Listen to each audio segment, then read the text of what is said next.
My name is Troy Zerveskis. And I'm Rich Sentnor. Our firm is Advisory Resource Group, a financial planning and wealth management firm that works with physicians and dentists. In this next session, we'll talk about debt and credit management. We're going to start with protecting your credit. And this seems like it goes without saying that you need to protect your credit, but it's a really important concept to stop and take a look at and understand how to do that.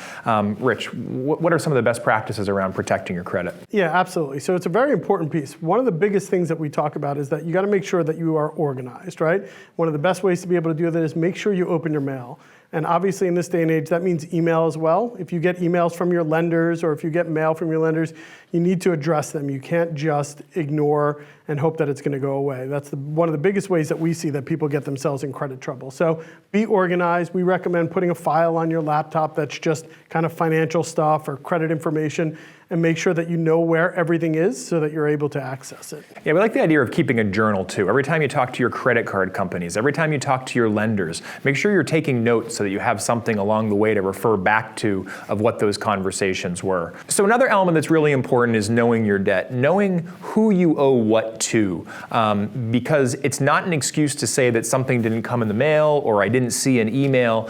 We have to know if that payment is late, that we have to know that it still has to get paid. Because again, it's not an excuse not to have paid that payment and blame it on the post office. Absolutely, and credit is your lifeline, right? You really want to make sure that you have good credit. If you're going to be able to want to purchase a home and get a mortgage, if you're going to want to buy into a practice or get a business loan, your credit score and your ability to have good credit is going to be extremely important. It's going to affect the interest rate. It's going to affect the amount of credit, the amount of loan that you're going to be able to get. All of these things that are going to help you or potentially hinder you financially are going to be tied to your credit. That's right. So there's three main companies that track and monitor our credit information: Equifax, TransUnion, and Experian. So each of these companies compiles data on our credit worthiness, and we have the ability to ask each of those companies for a report that shows us what information they have on us. That information is then translated into a credit score, which, as Rich said, then will dictate what rates we'll receive if we're able to borrow for certain things. So it's really important that we monitor that report and we understand what that score is. And if there's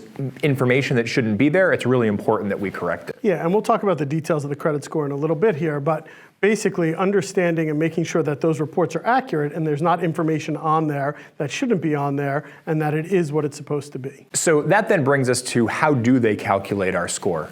Rich, do you want to talk about this for a moment? Yeah, so each company will basically take a look at you as an individual, and there's a lot of different components that are out there that go into compiling your credit score. The absolute number one thing that is basically the number one component on what your credit score is late payments, missed payments, or basically what they call their payment history. That is the largest factor in determining whether your credit score is going to be good or bad. So it's really important to make sure that you really don't miss payments or are significantly late on payments. Even if you can make a minimum payment, that's going to put you in good graces with the companies. Absolutely. Another element to your credit is how often you check it, right? So if you're going to buy a new car and the dealership asks you, hey, we'll just run your credit real quick, make sure everything is good to go, and you go to 3 or 4 different dealerships and do the same thing, that's going to hurt your credit score. So you want to really protect who you let run your credit and make sure that doesn't happen any more often than it should. Yeah, and some of the other components are the amount of outstanding debt that you have out there and the frequency, as Troy said, with not only pulling credit cards, but that you get new credit cards. If you go to every specialty store and they offer you a credit card for that store and you get a new credit card every time that you go out there, those are all things that go into the calculation of your overall credit score. Yeah, there are ways to get credit reports for free. There are ways in which you can do that. At the same time, you can go to any one of these credit companies and you can get all 3 scores and all 3 reports so that you have all of that information. So as a best practice, I do this once a year in the spring, just to make sure that I understand who's got what information on me, what's my credit score, and is there anything that I need to be addressing or thinking about here. Now comes to the important topic of debt management. And in our sessions, Rich, we always start by saying, does anybody have debt? And what do people usually do? We get a lot of laughter, we get a lot of moans and groans. because everybody's coming out with a significant amount of debt, or most people are for that matter. Yeah, so we understand this is a really important topic for you and something that is going to be a part of your life for a long time. So managing your debt and how you think about it is really important. So the next thing in our sessions I always ask is, how do you feel about your debt? And we get some puzzled looks at first, Yeah. right? And usually what kind of answers? We get, I hate it makes me sleepless at night, I don't like it, I try not to think about it. Anxious, right? All of the above and more. So this might shock you a little bit, but my response to that is always, I'm okay with your debt. I don't mind your debt.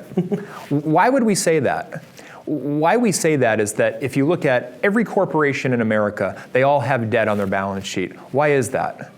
Because they get further having that debt than they would if they didn't have it. Debt is a leverage. So in your situation, that debt is what allows you to practice your craft, to train, to do this job that you really want to do in the future. If we didn't have that debt, we might not have that opportunity. And that at the same time will also allow you to earn the income that comes along with practicing that craft. So if you look at it from that perspective, yeah, we don't love our debt, but at the same time, it's a necessary evil to get us to where we want to go, and we're going to get much further by having that debt than we don't.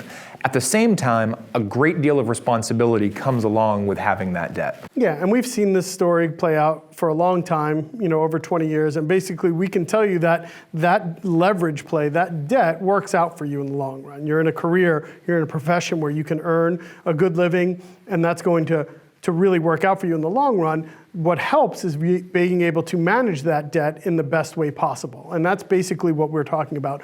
Understanding what that debt is, what your different repayment options are, and putting a plan in place. And that's the key, is right? Having a plan to make sure you understand how you're going to manage this debt burden. That's right. And so we're going to suggest that everyone runs themselves like a business, right? In the same way that these companies that have debts have whole departments to help them manage that debt, we're going to suggest that you need to do the same thing. So you really need to understand, again, all the things we've talked about already in terms of who you owe that debt to, but now you have to understand, okay, what are the best ways in which, or the options that I have to pay this debt back? What are the programs that are available? So working with financial aid, looking at the different federal loan and private loan options available to determine what plan is right for you. And this is also a really important part of this, is that everybody's going to have a completely different situation and plan as it relates to their debt. Some people get really anxious about it. Some people put their head in the sand and don't even think about it. But what's really important is that you come up with, what's my philosophy, what's my strategy, and how does that play into what my career earnings might be, and what's really important to me as it relates to my debt. Yeah, and there's a ton of different options, and there are a ton of different things that are available to you. It's not just a simple, I have this debt, I need to start repaying it. There's consolidation options, and as Troy mentioned, your financial aid offices are great resources to be able to help you that. Financial advisors who understand the different options that are available to you. One of the things that we like to try to impress on everybody is that you need to look at that in the context of a plan. Right. You can't just look at your debt, as we like to say, in a vacuum and say, I have debt, it's high interest rate, I need to automatically pay it back, because there's a lot of different factors that come into play. What am I sacrificing or not able to do if I'm just spending all of my excess money paying down my debt?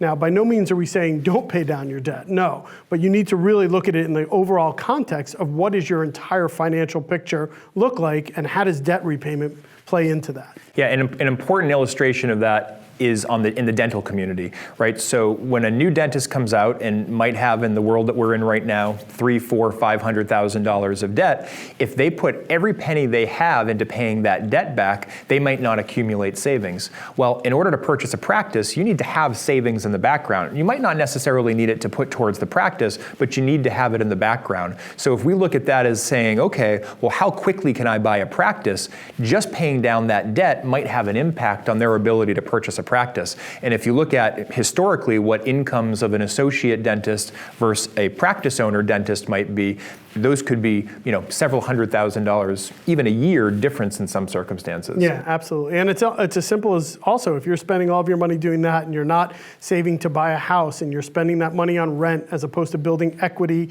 in a house, or you're not saving for retirement, for most people, whether you're in the medical profession or you're a dentist, you're starting later because you've gone through extra schooling and extra training, so your time to save for retirement has shrunk. If you let that shrink even more until your debt is fully repaid, paid, you're going to have a hard time reaching those retirement goals. So those are all things that you need to be able to factor in to what your repayment plan is going to be. Yeah, and I think what we say is unless you have a rich relative who's going to come and write that check for your debt, it's going to be with you for a long time. So you've got to emotionally spin things to be okay with it and look at it as a leverage for you, and then come up with that right strategy to make sure that that debt can work with you and not against you over the years. Also, the goal here is, Rich, we don't want to borrow any more than we have to. Absolutely. Right, and this is something that we'll talk to the financial aid offices will talk to us about a fair amount, which is, don't just take out more debt for the sake of taking out more debt. The goal is, how can I minimize the amount of debt that I take? How do I get out of medical or dental school with the least amount of debt possible?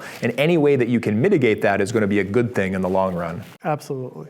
An important concept that helps us illustrate this point is something called the Rule of 72. And the Rule of 72 simply says that if you divide some hypothetical rate of return by 72, it'll tell you how long it takes for that money to double. So let's just say for a moment that we have $50,000 and we're 35 years old. When we're 45 years old, we'd have $100,000. When we're 55, we'd have $200,000. And when we're 65, we'd have $400,000. So let's just say that same individual started 10 years earlier.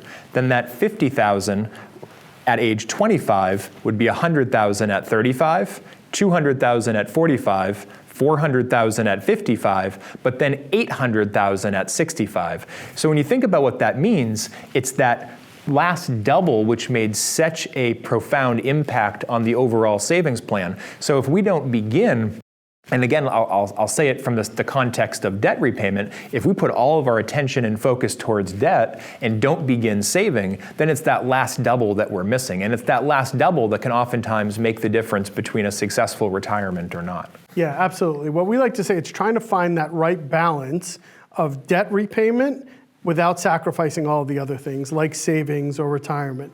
And it's making sure that you've done the work to put it in to understand what the plan looks like with regard to each different component of that, to determine how much of your debt repayment you should be doing based on a lot of different factors that go into it.